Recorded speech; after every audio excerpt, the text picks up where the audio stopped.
Donald ট্রাম্পের মতো দেখা যায়। তো প্রথমে শুনে বিশ্বাস করিনি যে গরুর সাথে কিভাবে একজন মানুষের চেহারার মিল পাওয়া যায় মহিষের সাথে।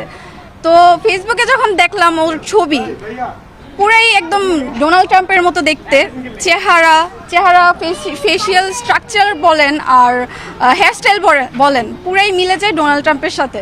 ডোনাল্ড ট্রাম্পের সাথে অনেক মিলই আছে, যেমন চুল ওর চোখ ওর কালার তো অবশ্যই মহিষের কালার তো স্বাভাবিকভাবে কালো হয়, বাট এটা একটা পিঙ্ক কালারের মহিষ। আমরা এর আগেও দেখেছি, বাট একদম ট্রাম্পের মতো দেখতে তো আর এর আগে দেখিনি। এটা দেখে খুব ভালো লাগছে। চুলের চোখে অনেকটা ডোনাল্ড ট্রাম্পের মতন আমার কাছে মনে হয়, মানে মিল আছে।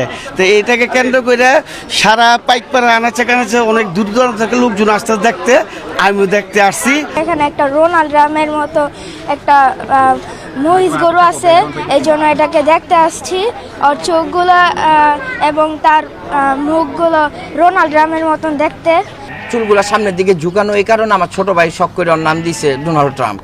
তো এই নামটা সবার কাছে অনেক পছন্দ হয়েছে, তো মানুষজন আসে দেখে এই।